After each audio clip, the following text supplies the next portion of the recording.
So ayun mga boss, mag-change oil tayo ng ating motor na 150cc G6S. Lagyan na natin ng oil. Ang ilalagay natin dito na oil 1.3. Ito ang gamitin natin pinaka embudo. Mas mopay nito may label na nipple. Para para nasusukat natin kung ilang ng oil.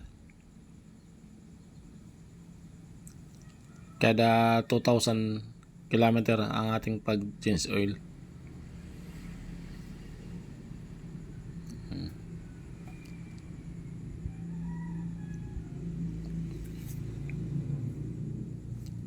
Suzuki G6S 2017 model ito. 75 kina odometer. All stock sa engine pati sa wiring.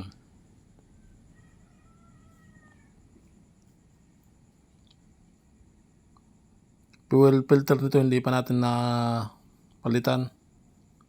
Hindi pa natin na baklas yung tangke, hindi pa na linisan. 75 kina odometer. Pati yung throttle body, hindi pa natin yan na baklas. Hindi pa na PMS ang ating motor.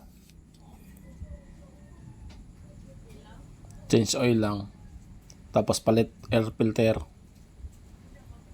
Kada 2,000 change oil, 2,000 kilometer. Naka-mamaw sprocket nga pala ang ating Suzuki 150. Kaya lang nagbabawas ng oil mula ng naka-mamaw na sprocket. Sa 2,000 kilometer, bali ang nababawas na oil mga nasa 200 ml.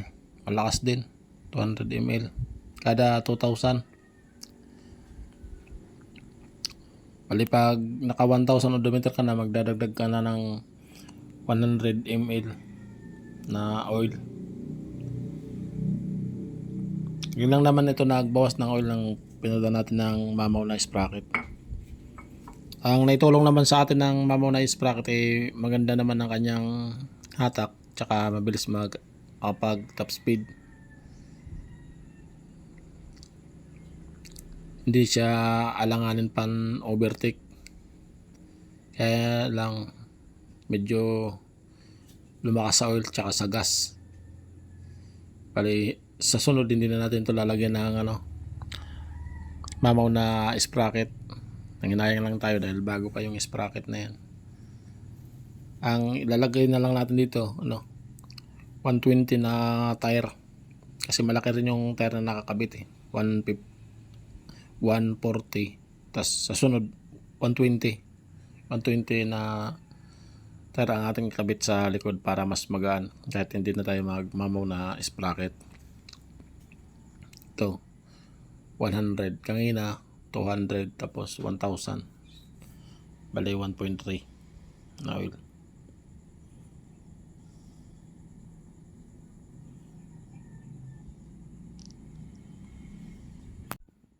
Location nga pala natin ay sa Samar. Ang location nga pala natin ay sa Northern Samar. Maganda rito naka-mamaw sprocket kasi kunti lang naman yung mahabang kalsada rito, yung pa-straightan.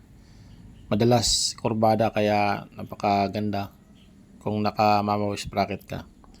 Kaya niya sumabay sa ibang 150cc na motor.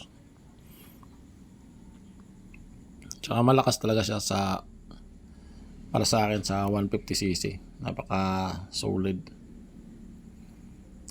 Maganda pang, kumbaga yung pang racing din, maganda rin siya. Kaya lang yun lang, nagbabawas ng oil tsaka medyo malakas sa gas. Mabilis lang ito makapag 130 to 140 makapag top speed.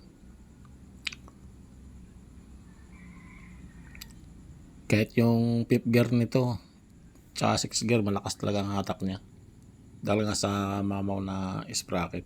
Nabili naman natin yung sprocket sa online, 1.5 yata yun, bili natin nun sa Shopee. Pero pag naubos yan, hindi na natin pag napudpud na. Balik na tayo sa stock na sprocket.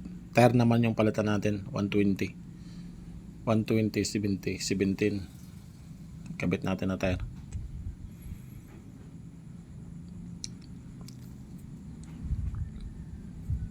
Ito nga pala na motor na 6S ay napakatipid, lalo na kung all stock. Ano lang yan, maabot na yan ng 45 to 50 km per liter basta all stock.